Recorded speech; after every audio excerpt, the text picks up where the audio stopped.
Hello. This is Dr. Carruthers speaking. Yeah, this is Heath. Yeah, Henry Morton and I are having a little get-together at my home tonight. We want you to come. Why, that's nice of you, and I appreciate it. But I'm very busy working on a formula for a new shaving lotion. Oh, but Doc, this is my daughter's idea. And she's going to be awfully disappointed if you don't show up. Don't take no for an answer. Make him come. Yeah, you see, it's a sort of a special occasion. I bet Mary is going to announce her engagement to that young rascal, Don Morton. Tell her I'll be there. Goodbye. Well, it's all arranged. He's coming. He's going to be surprised when he finds the special occasion that's to present him with this bonus check. $5,000.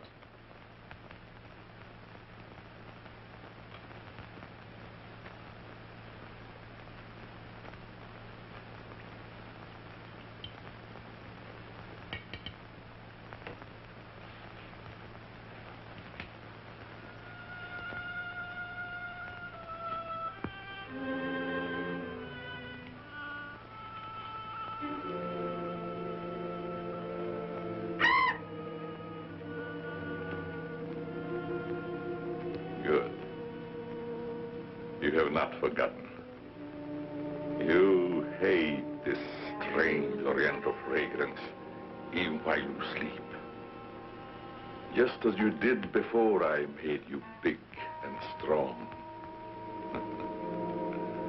Now, if you detect the fragrance in the night, when you're fully awake, you will strike.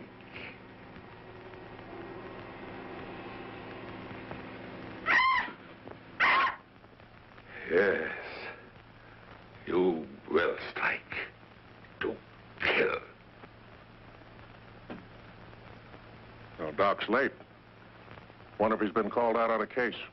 Perhaps I'd better phone him.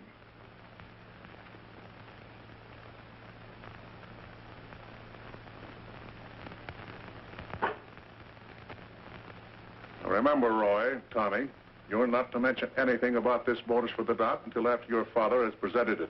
Have you warned those two lovebirds over there? Perhaps I'd better. I want to caution both of you. Not to say a word about the check. Until you're ready to spring it on him. Your father will make the presentation, Mary. Why don't you unveil it like a statue? Then we could all be in on it.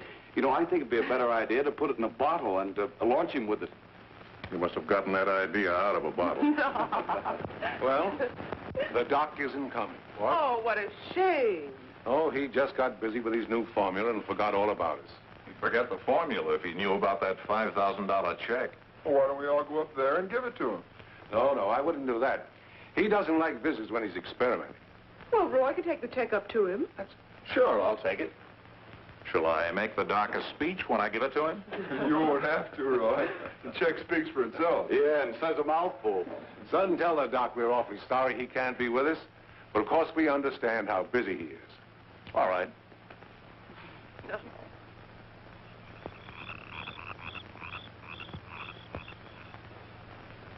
Just a minute, Roy, and I'll be with you.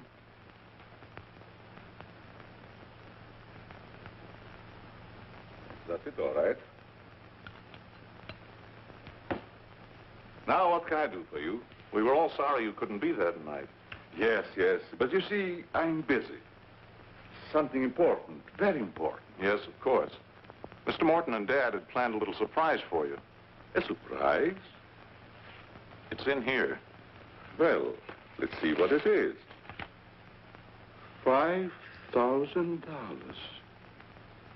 What's this for? Just a little token of the firm's appreciation. Oh, I see. A bonus. Well, it's awfully nice of you, Father and Mr. Morton. I will thank them personally tomorrow. I'll tell them, Doctor. Well, aren't you curious about my new formula? Yes, of course, only I didn't want to be inquisitive. What is it? A new shaving lotion. Smell it. Pretty strong, isn't it? No. The scent evaporates a short time after you used it. Try a few drops. Now rub it on the tender part of your neck. Yes.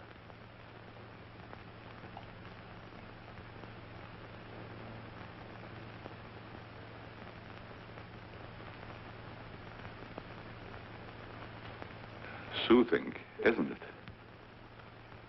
Yes. When will it be ready for the market? Oh, it's still in the experimental stage. I want to try it out on several people first and see if it works. Well, if you'd like to send me a bottle, I'll be glad to try it for you. Thanks.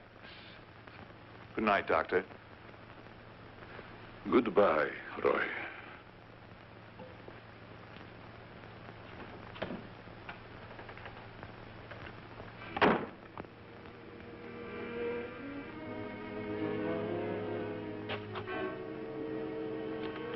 Lovely check, isn't it, Doctor? They are wealthy because of you. You made them rich, Doctor. It was your formula. Tonight they gave you $5,000 and wanted you to come down to their house and thank them for it. That was your money they gave you, like a bone tossed to a faithful dog.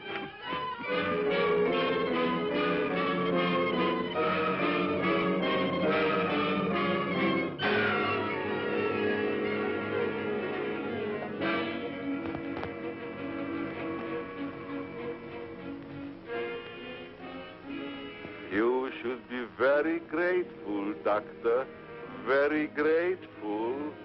They are rich and happy, thanks to you. And what have you got, Doctor?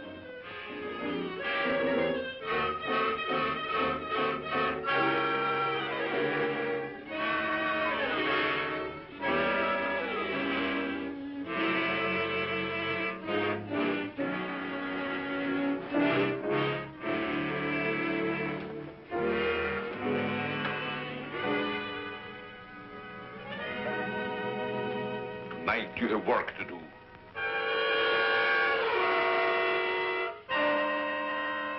It's time you were on your way.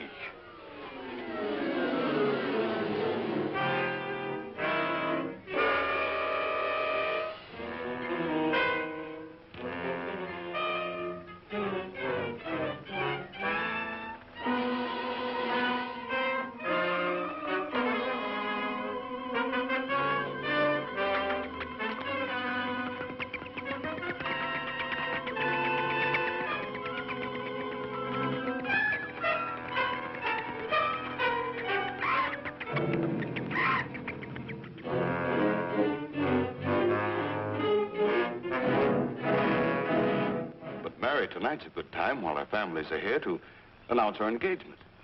Look, Don, I've loved you a long time, ever since we were kids. But I'm afraid it's been more like a sister. Well, I had no idea you felt that way.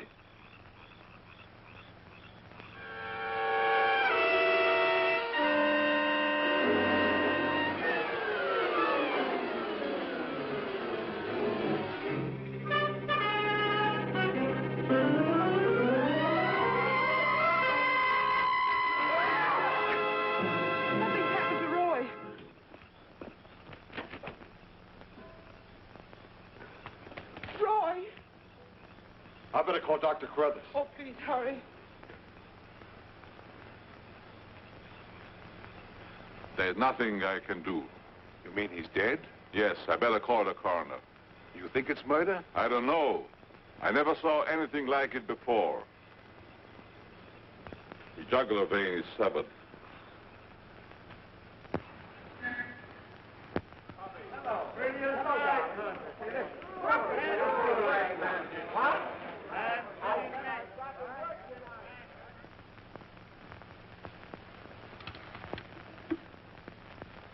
Send Johnny Layton in here.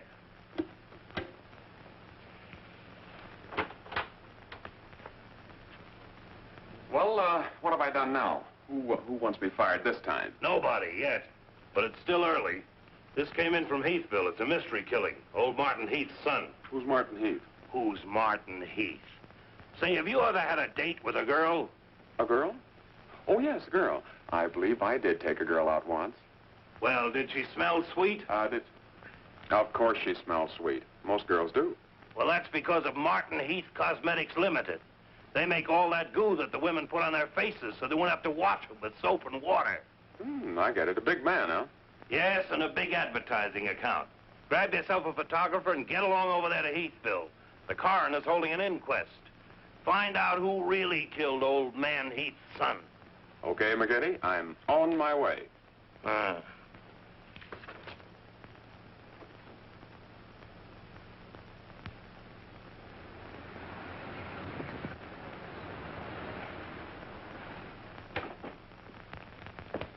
Chief Wilkins? Yeah? I'm Johnny Layton of the Chicago Register. Glad to see you. And this is my cameraman, One Shot McGuire. Hi, Chief. Howdy. Say, we're down here to cover that Heath murder, but we didn't get much information at the coroner's inquest. I thought maybe you might be able to help us. Well, I'm always glad to cooperate with the newspapers, providing they cooperate with me. That's the policy of our paper.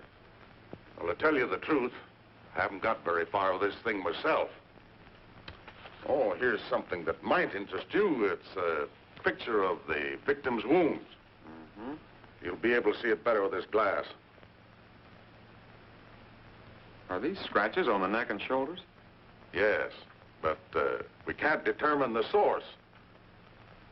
They're too deep for fingernails, too shallow to have been made by a knife. They're more like claws. That sort of bears out Dr. Carruthers' theory at the inquest of a wild animal. Have there been any circuses around here lately? No. Heard of any animal escaping from a zoo? No. Couldn't have been one of those African leopard men. They use steel claws. This isn't Africa. Okay, Chief, I was just trying to help. Chief, are you sure there's no clue you're holding back while investigating? Well, since you're going to work with me on this case, there is a clue, and a very weird one. The autopsy surgeon says that such wounds could have been made by the beak and talons of a bird. A bird? Why, there aren't any birds around here big enough to attack a man. How about an eagle? We know it wasn't a bird, How do you know that? because we found several hairs on the shoulder of Heath's coat. Ah, cherchez la femme. They're not human hairs. What kind are they? Well, it may sound silly, but the laboratory test shows that they were from a mouse. Well, who ever heard of a mouse big enough to kill a man? Say, a bat has hair like a mouse. Well, the only bats around here are no bigger than sparrows. There was a peculiar odor about the wounds, but they were so faint and elusive that the police chemists have been unable to identify it. Then it does give us something to work on. Well, the scent was a clue. It's been destroyed by evaporation. Say, Chief, do you mind if I do a little sleuthing around on my own account? Certainly not. Go ahead. If I can help you any, why... You can. Miss Heath seems to be the nearest to an eyewitness of the crime. I'd like to have a talk with her. Can you arrange it? I think I can. Well, Dr. Carruthers refused to let her speak to us. We tried that this morning at the inquest. Well, don't you worry about Dr. Carruthers. He's one of the finest men in Heathville. He just thought you'd add to Mary's grief so you could get sensational newspaper stories. I'll arrange an interview. Thanks, Chief. I'll keep in touch with you. All right. 48J. Miss Heath, did your brother have any enemies that you know of? I know. Everybody in the village liked Roy. Well, what did he do at the factory? He had charge of the experimental department where the new products are developed. Oh, here comes Dr. Carruthers. Hello, Doctor. Hello, Mary. I took a shortcut from my laboratory through a garden hedge. You met Dr. Carruthers at the inquest this morning. Yes. Mr. Layton, I hope you'll forgive me if I seemed a little abrupt. But I'm fond of Mary. And considering the ordeal she already went through, I wanted to protect her from dwelling too much of a tragedy. Of course. You were quite right. We're working on the case with the police now. Yes, I understand. Chief Wilkins phoned me. And if I can be of any assistance, just call on me. Thanks. Won't you sit down?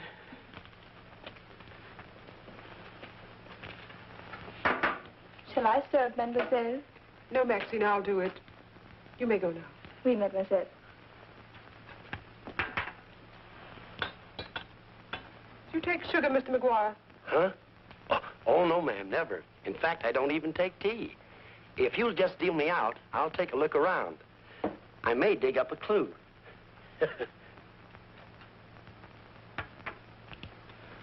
What do you think of Dr. Carruthers' theory about a wild animal, Mr. Layton? Well, frankly, I don't think much of it. I can't say that I blame you. But I, as a scientist, take many things into consideration a layman might overlook. For instance? The jagged nature of the wound, the rapidity with which the murderer escaped, the scratches from talons or claws. But when an animal attacks a human, there's bound to be a lot of noise. You heard Miss Heath testify there was no sound of a struggle. No. Only those awful screams. It's very puzzling, very mystifying. Doctor, when you last saw Roy, did he seem worried or nervous or moody? No, not at all. On the contrary. He was in the best of spirits. Well, I've got to get back to the village now and follow my story. You'll excuse me? If you find it necessary for us to talk again, you may come back at any time. This evening, if it's all right with you. I'd like to spend some time here. Why, yes, that'll be quite all right. Thank you. Goodbye, Miss Heath. Goodbye. Goodbye, Doctor. A little more chiffon, baby. I do not understand. Oh, you know what I mean. A little more of your stocking. Like these? Sure, I like 'em. Who wouldn't? Now, hold nice and still, because this is going to take a little time.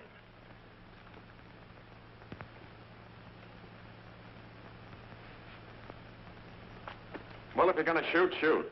Right away, Johnny. I was just trying to get the focus. Mm-hmm. I got it. And not bad, either. I'll be back in a minute, Frenchie.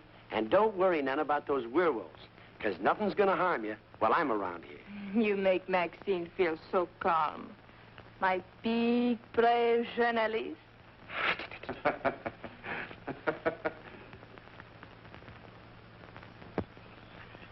This is my idea of nothing at all. Sitting here waiting for an animal to give us an argument. Look at that moon. And I had a date with Frenchie. Oh, stop crabbing. We're supposed to solve a murder. You, Big, brave journalist.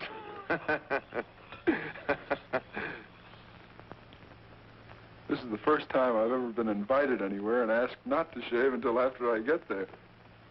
I wanted to observe your exact reaction when you tried the lotion. Oh, now I understand. I want this lotion to be perfect before turning it over to you to be marketed. Here. It's a little strong. That'll make the customers think they're getting their money's worth. Oh, that feels great. Very soothing. I don't think you ever use anything else. Well, we wouldn't want to market anything we wouldn't use ourselves. That almost smells good enough to be used as a cologne. Oh, what's the matter, Doc? Can't you stand your own lotion? I have a violent dislike for perfumes. Oh, I'm sorry. All right, Tommy. Good night, Doc. Goodbye, Tommy.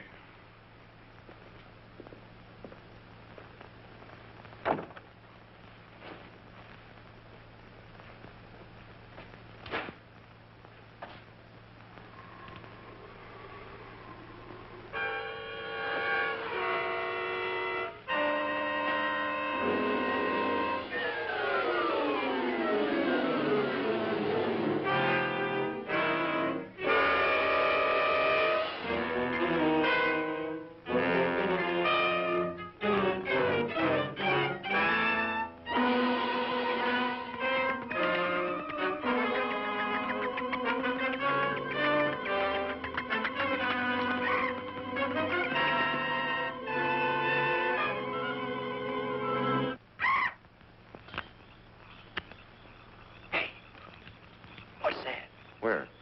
Over there, something's moving.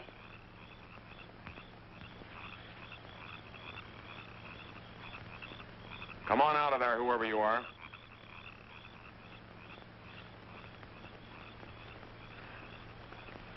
What are you doing out here, Miss Heath? I thought you might want some company. Shall we sit down? You know, you shouldn't be wandering around the garden at night after what's happened. Neither should you. Well, but it's part of my job. Mine, too. Roy was my brother. Be careful, I think it's Tommy. Hello, Tommy. Hello, everybody. Hello, Tommy. darling. What's up, sis? Mr. Layton wanted to stay in the garden for a while, so I joined him. Don't tell me you're waiting for that animal Dr. Carruthers mentioned. So you don't believe it either? I certainly do not. It's ridiculous. But somebody or something killed your brother. And I suppose you're working on the theory that the murderer always returns to the scene of the crime. Perhaps I am. Well, not for me. If you'll take my advice, Mary, you'll leave these gentlemen to their vigil and go to bed. That's what I'm going to do. Good night. Good night, Tommy.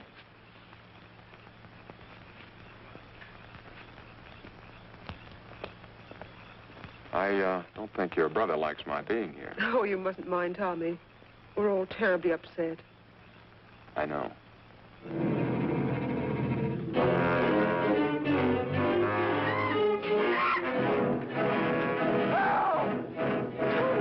Come on.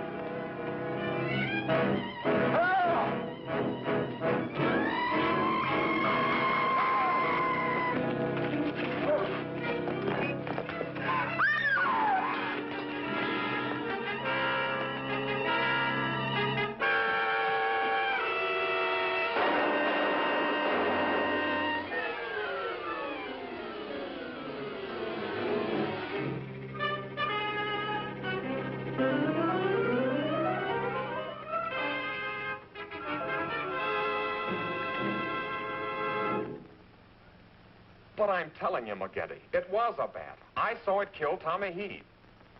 Listen, Johnny, I want you and One Shot to come on home or I'll fire both of you. I'm not coming home, and neither is One Shot. I'm keeping him here to get a picture of the devil bat.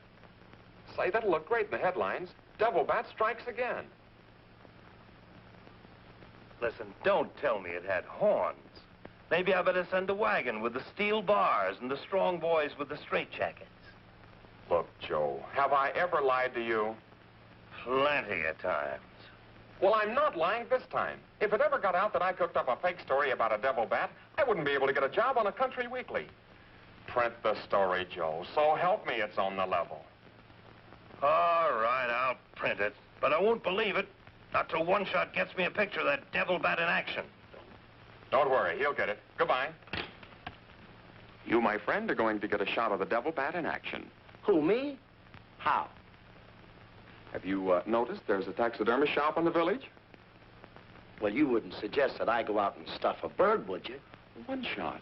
To think that you'd even hint that I would suggest you have the village taxidermist build you a nice big bat for pictorial purposes. Besides, a bat isn't a bird, it's a mammal. Well, why didn't you say so in the first place? Where is this bird stuffing emporium? Oh, down on Cottage Grove Avenue.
Now, here's the idea, Frenchie. You hang on to the bat till I get my camera set up.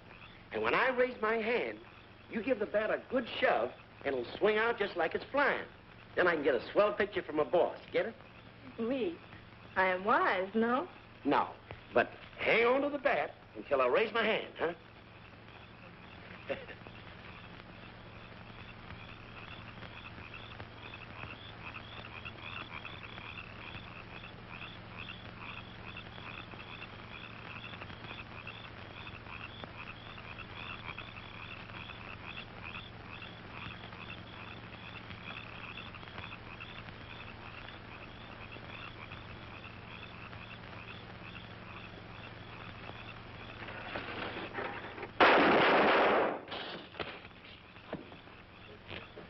Sherry, are you hurt?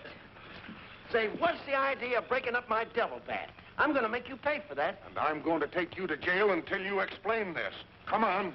You can't do this to me. I'm doing it. I was just conducting a little experiment, trying to find out how the devil bat does his killing. I'm sure McGuire didn't intend doing anything wrong. He's just a little overzealous about his work. Yeah, with the town in an uproar, and everybody terror-stricken, wondering whether he's going to be the next victim, I don't want any more trouble stirred up, even with an artificial bat. You'd better get back to the hotel. I want to talk to the chief alone. Is it all right, Chief? Yeah, but be careful in the future. Ever smelled anything like this before?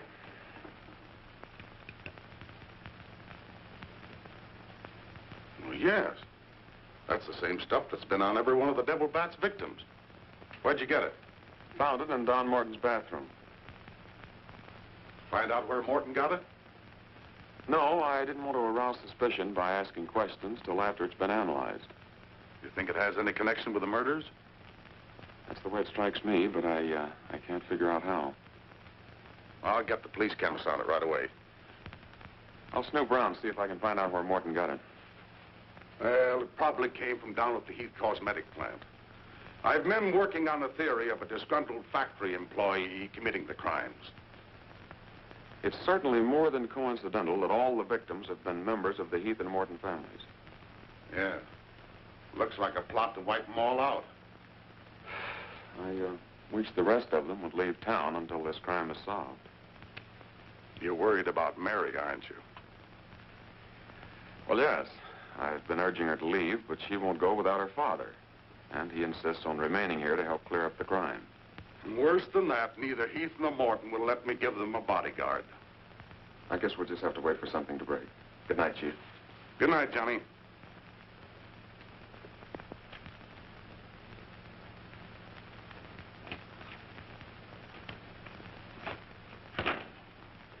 Boy, if I got a picture, it'll knock McGinty dead. Meet the devil bat.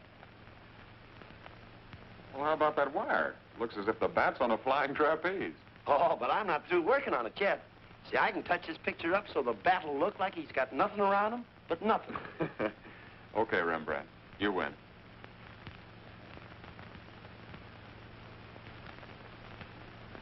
This is your news commentator, Walter King. Tonight we're broadcasting from the little village of Heathville, where an alleged devil bat has claimed 3 victims during the past 6 weeks. You will note that I say alleged devil bat. That, ladies and gentlemen, is because your correspondent has been very skeptical from the start as to the existence of this horrendous creature. I have as my guest in the studio tonight Professor Percival Garland Rains, perhaps the world's greatest authority on animal life. I'm going to interview Professor Rains on the subject of the devil bat. Our radio audience may draw its own conclusions. Professor Rains, first let me ask you, point blank, do you believe that any such creature as the devil bat exists? I do not. He's got a nerve. Quiet. In the Dark Ages, when men and women lived in caves, there may have existed a bat of this size. But not in this day and age. How do you account for the fact that Mary Heath, whose 2 brothers were victims of the devil bat, and a newspaper reporter, John Layton, claim to have seen this amazing creature? Sometimes under stress of excitement, our minds play tricks on us. Hey, he's insinuating you saw the little bat that wasn't there. Pipe down. But how about the picture of the devil bat published by Mr. Layton's paper? I examined that picture under a powerful magnifying glass. I denounce it as a fraud. Whoever constructed the strange-looking monster forgot to remove a label from the silk.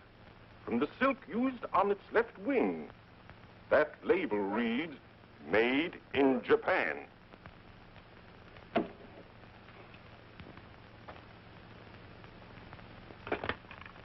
Put through a hurry call to Heathville. I want to talk to Johnny Layton. He's at the Heathville Hotel. One guess who that is. Yeah, McGinty.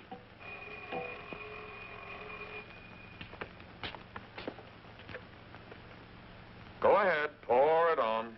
So you slipped over a fake picture on me, huh? Well, you're fired, both of you. And I'll see to it that you never work on another newspaper as long as I live. Made in Japan. You tell one-shot McGuire he ought to be snapping photos in a booby hatch. Both of you, come on in and get your final checks. Oh, no. We're not coming in to get anything. All right, so we're fired. But we're staying here just the same. I saw that bat. We're going to stay here till we catch that bat, and when we do, I'm going to bring it in and stuff it down your throat. Goodbye. Well, we're fired. Again. That's him calling back to apologize. Now, you give him a good scare. No use begging us to go to work for you again, McGinty. You fired us, and we're staying fired. Oh, Mary, I thought it was somebody else. Johnny, why did you make a joke of a tragic thing like this? But it wasn't intended as a joke, Mary. I was only trying to get the news. I suppose you call it getting the news when you arrange to print a picture.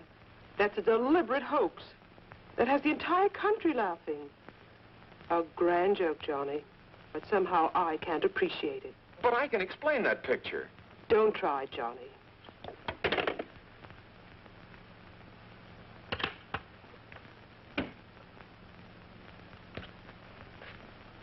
Made in Japan. I ought to skin you alive and nail your hide to a barn door.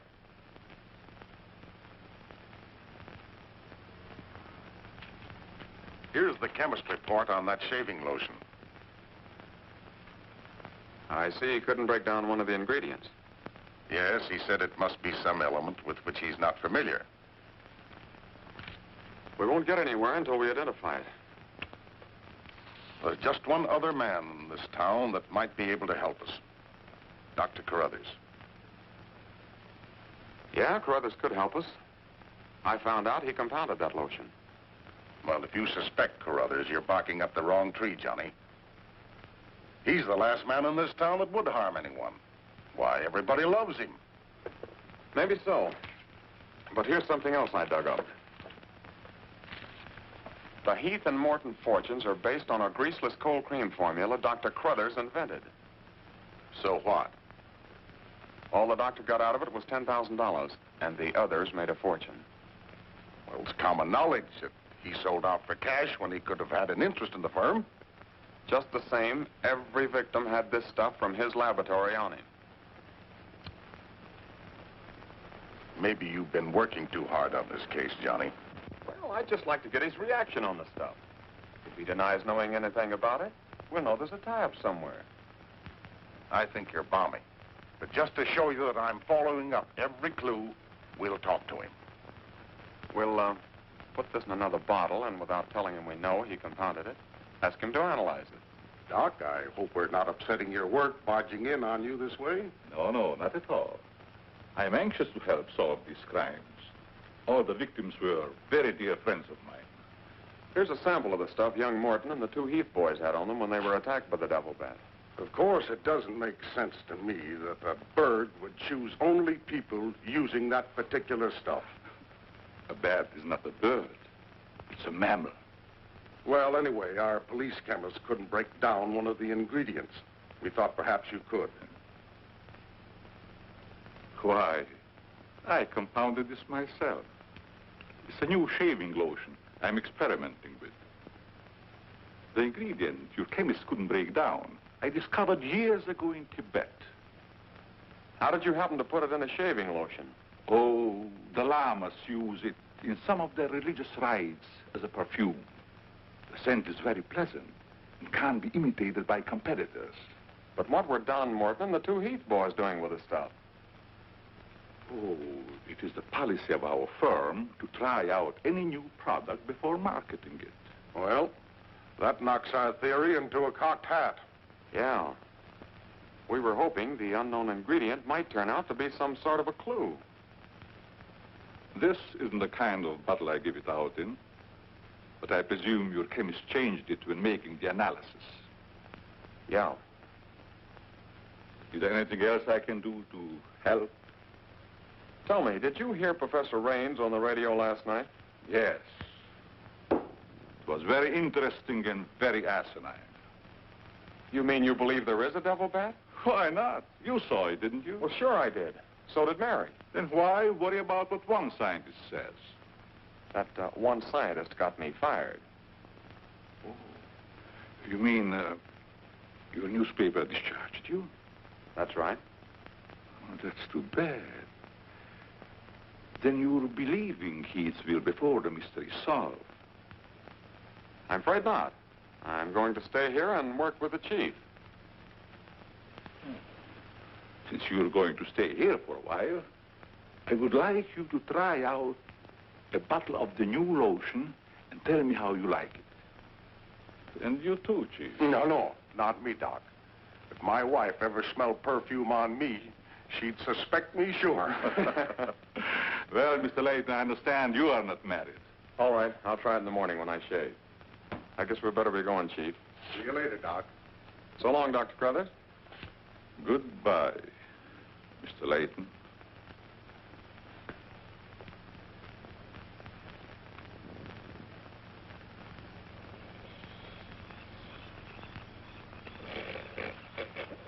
What's the matter? What's the matter? Does that smelly shaving lotion put you to sleep? Oh, why'd you tell the doc you're going to use it if you think it's smelly? Oh, I don't know. I guess I was a little ashamed of ever suspecting the old duck. Well, I like it, and I'm going to tell him so. What time is it? After midnight. Midnight? Oh, there ain't no use of waiting around here any longer. This must be the bat's night off.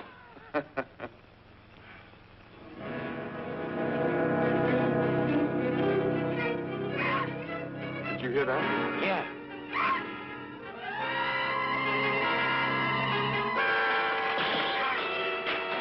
Get that camera ready.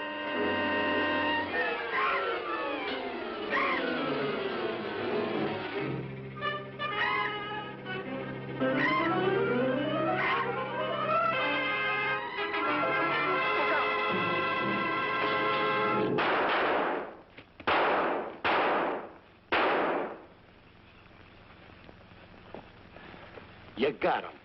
Listen, Johnny, I'm going to cook that bird personally for McGinney, and I'll even stuff it myself.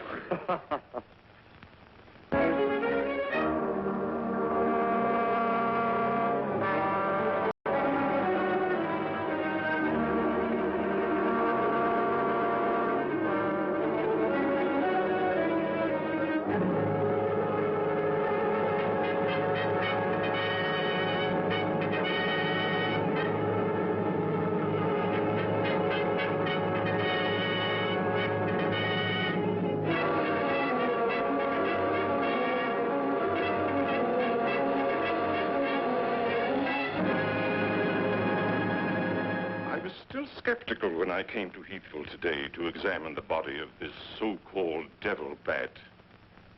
But after seeing it personally and making exhaustive research, I've arrived at the conclusion that the creature is the lone survivor of a type of giant bat which existed in great numbers during the early part of the Neolithic age. Perhaps I should explain for the benefit of some of our listeners that the Neolithic age is that period of antiquity commonly called the Stone Age. Imbecile, bombastic ignoramus.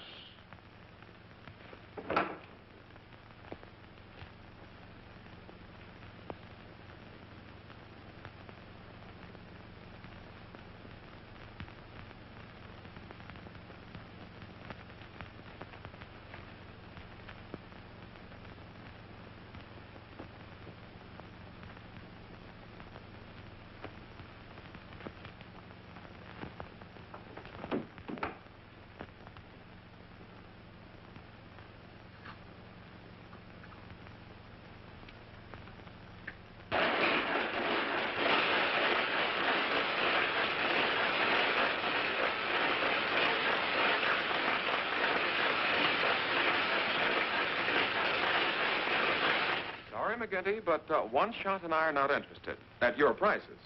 Of course, if there was a raise of, say, 30. $30 plus a fat bonus, we might consider it. You're hold-up men, both of you. I refuse to be robbed. Have it your way, McGinty. Have it your way. But we have the Bat's corpus delicti and the exclusive picture. Of course, I've got an eyewitness story that 2 syndicates are bidding for. And don't forget, you gotta pay us for the time we were fired. That's better. Now you're talking, boss. Okay, we're working for you again. We'll gather up the loose ends and see you in a couple of days. Goodbye. Come in. Hello, Johnny. Well, Mary. Johnny, I came to tell you that I'm sorry I said what I did the last time we talked. Do you suppose... well, I don't know how to say it, but... I do. Miss Heath, do you suppose that little French girl would apologize to me if I looked her up? Well, positive she would.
Splendid.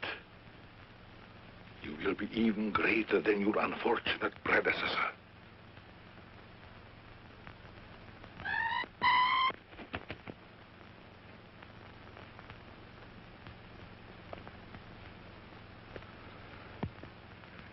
Enraged, aren't you? Fine. I'm enraged also. Tonight I shall call on Henry Morton, and you shall strike him down. Henry, the lotion has turned out to be better than I had hoped. I want you to try it. Well, just leave it here, Doc, and I'll try it in the morning after shaving. Smells good, doesn't it? Yes, but isn't it too strong? No, no, no. Evaporation quickly tones it down just to the right scent. Rub a few drops on your face. Well, I'd rather wait until after I shave. Then my skin will be more tender and receptive to a lotion. Just a little here. The texture of the skin there is always very delicate. I give you a few drops in your hand.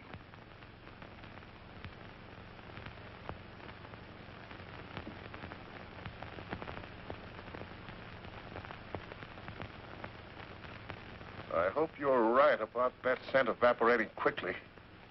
I smell the high heavens.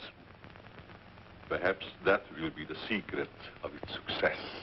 Well, you can never tell what's going to happen in this business. You can believe me, Henry. You don't have to worry. Yes, I can believe that, Doc. All of your formulas have been highly successful. Oh, I've been going over the report of the company's annual earnings. A net profit of over $1 million. Not bad, eh? When you remember what we built on. A mere $10,000 for your formula. You shouldn't have demanded all cash, Doc. You should have ridden along with us. Then you'd be rich, too. Oh, but then you've had a lot of fun in your laboratory, with your experiments, dreaming up something new. You're a dreamer, Doc. Too much money is bad for dreamers. So you try to pay me in flattery. telling me that I'm a dreamer. Well, I do dream. Dreams that you could never guess. Your nerves are frayed, Doc. Now, calm down. Get a grip on yourself. You've been working too hard on your formula. Formula. That's but child's play for a great scientist. Your brain is too feeble to conceive what I accomplished in the realm of science. Doc, you've made some great scientific discovery. What is it? When you'll find out, Henry, it'll be too late for you. Oh, come, Doc. You can't pretend to control a man's destiny. I've already proved it 3 times.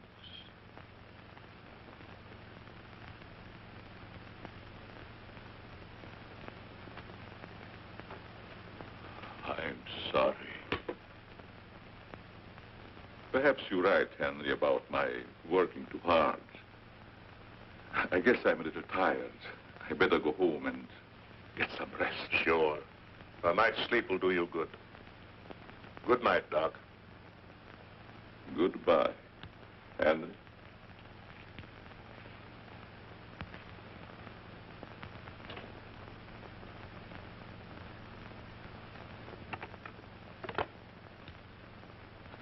J. Hello? Oh, that's you, Morton? Yes, Henry. I want you to call Chief of Police Wilkins to come to your house immediately. It's very important. Chief's here now. Well, don't let him leave until I get there. What on earth's happened? I think I've got a clue to all those murders. It may peter out, but if half what I suspect is true, it's the most diabolical plot that a madman ever concocted. What is it? Talk about the absent-minded professor. I forgot my hat. Henry, what is it? I'll tell you all about it when I get there. I hope I didn't intrude on a private conversation. Oh, nothing important.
I hope Henry was right about having a clue. But why didn't he explain more about it when he phoned? When I insisted, he changed his tone as if he'd been interrupted. I was afraid that he might be overheard.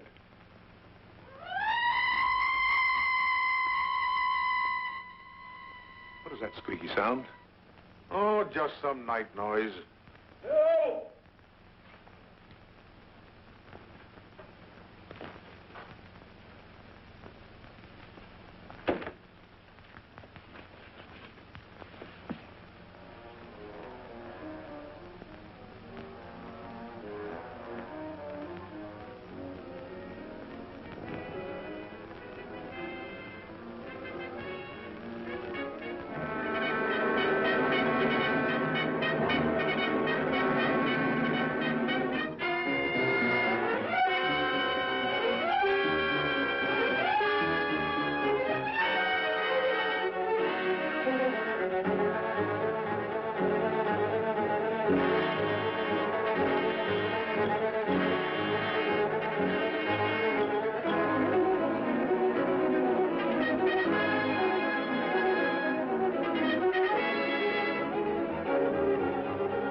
I feel much better, Mr. Heath, since you asked us to stay in your home until the devil bat has been killed. I've been worried about Mary. What reason have you to believe that Mary is in danger? Only this. I'm convinced that someone is using the bat to wipe out the entire Heath and Morton families. As a scientist, I assure you, the thought of a human controlling a bat is fantastic. Just the same, no villager's been killed or even attacked. You're forgetting, aren't you, that Mr. McGuire was attacked. He's not a member of either family. Why, I'm practically a member of this family already. I'm going to marry Miss Heath's maid. Oh, really? Well, boys, I'll have Maxine show you to your rooms. I must be running along home. It's past my bedtime. Good night, gentlemen. Good night, Good night, Martin. Good night, Doc. Good night, Doctor. Goodbye, Mary. Come along.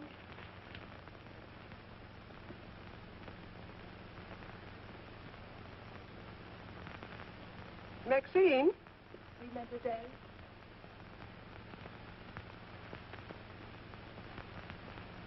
Did you fill my perfume bottles with something new? Oh, no, mademoiselle. I never touch your perfume. It's funny. I don't recognize it. Perhaps Dad filled them as a surprise. He always does that with every new perfume the plant puts out. Is there anything else? No, Maxine, that's all. Good night. Good night, mademoiselle.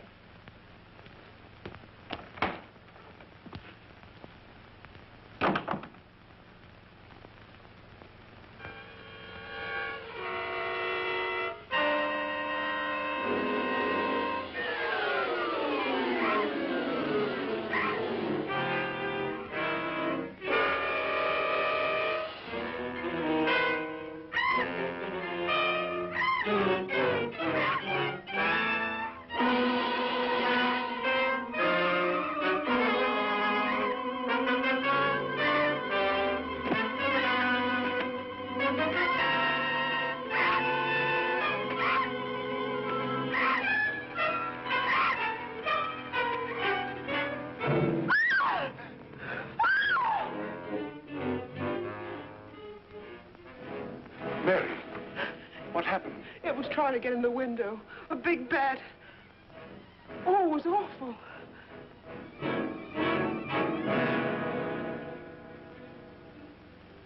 Mary, I want you to tell me everything you did just before that bat tried to get in. Well, first I took a bath. Then I brushed my hair, and Maxine came in and turned the covers down. And then fastened the screen, which somehow had come unhooked. Yeah? Go ahead, what else? Well, then we talked about some new perfume that someone had put in my dressing table bottles. Dad, did you put any new perfume in my bottles? No, I didn't. Is this the stuff? Yes. Johnny, this smells like... Hey, quiet. I've got a hunch that I want to follow up, and I'll need everybody's cooperation. We'll do everything we can. Of course. What's Carruthers' number? 48J.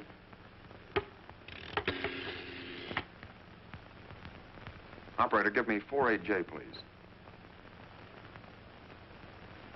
Hello, Dr. Carruthers. This is Johnny Layton. That's right. Something terrible has happened to Mary. Can you hurry over?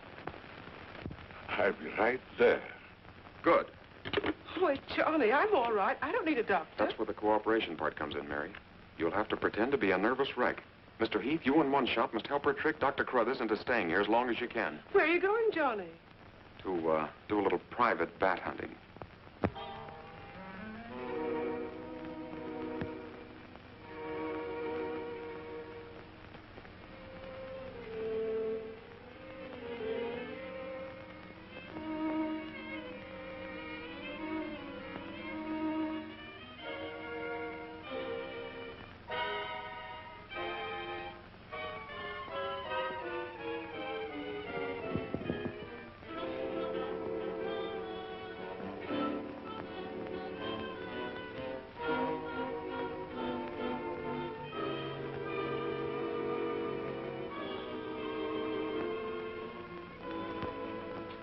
The devil bat tried to get through that window. She's suffering from fright. I give her a sedative. Where's Mr. Layton? Why, I guess he's out in the garden hunting the devil bat. Layton is a very brave young man. Give Miss Heath one of these every half an hour. Oui, doctor. It will quieten her nerves. But, Doc, hadn't you better stay until she's quieter? She'll be all right in the morning. Hey, Doc, I don't feel so good myself. Would you mind taking my temperature? You look perfectly well, Mr. McGuire. Well, you ought to see my tongue. It looks just like a squirrel's tail. Look. Oh. Try some calomel.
May have visitors tonight. And it would be dangerous for me if they found you here.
Hi, Doc. I hope I'm not intruding. No, no, not at all. I heard you were out stalking the devil bat. Any success? No, but I thought maybe you might be able to help me. Well, I don't see how that's possible, but if you can suggest anything... Well, you could give me some more of that new concoction of yours, that shaving lotion. But how on earth could that possibly help catch the devil bat? I've still got a crazy idea that if I douse myself with it, it might attract the killer. I don't see how you can connect the two. But there is a bottle of the lotion on the table. Thanks.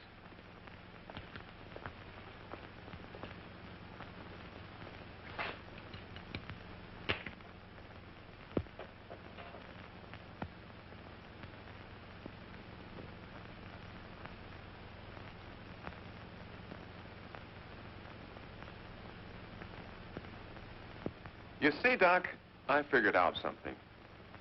All four of the murdered people had this lotion on them when the devil bat struck. Now, my plan is to sit in the garden, and when the killer makes one of those power dives, I'll blast him. Layton, I'm afraid all these murders have affected your mind. Maybe you'd like to come along, Doc, and be an eyewitness. I'm sure it would be just a waste of time, but I'd be glad to watch your experiment. Good. I knew I could count on you to help me.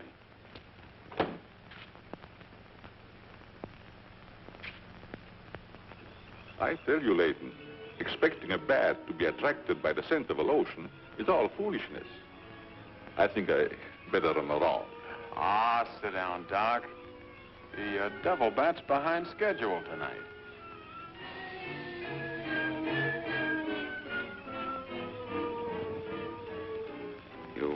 aren't very chummy tonight. What's the matter? Firearms always make me nervous. Oh, I thought maybe you didn't want to be sitting too close to me. Just in case the devil bat does show up. According to your theory, the killer wouldn't attack me.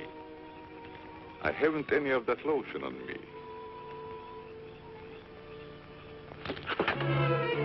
You have now, Doc. Why did you do that?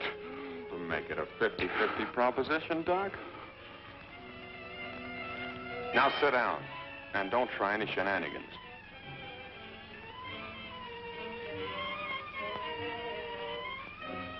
Not so funny when it's your own jugular vein that's in danger.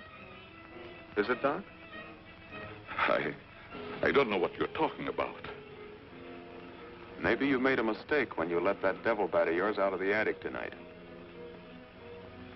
Don't worry about the bat killing you. I'm saving you for the hangman. Tell me, Doc, how did you develop a monster bat like that? You wouldn't understand the scientific theory.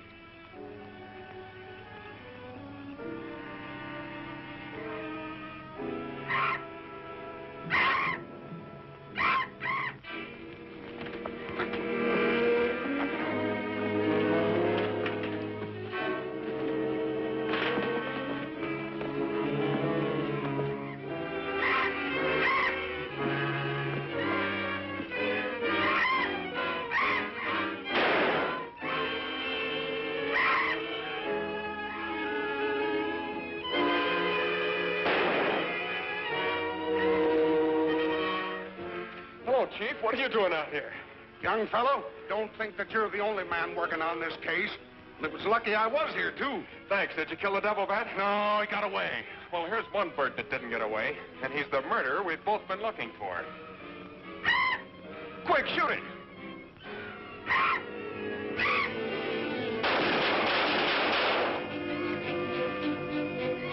Where is it? It's gone. And so's the doctor. Did you get the bat? What happened? Doc Carruthers is the murderer, and he's hiding somewheres in the garden. You fellas get back to the house and guard Mary. Come on.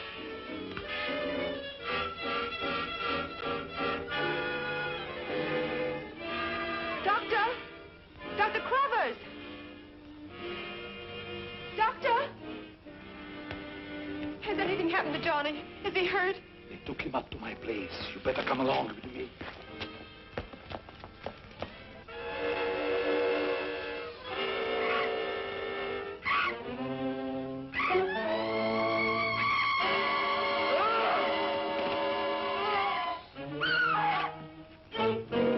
That was Mary.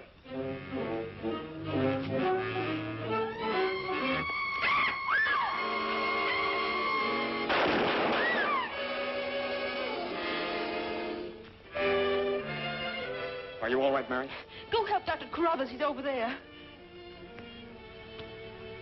That devil bat belonged to the doctor, Mary. He created it to commit those murders. Well, it's too late to help the doc.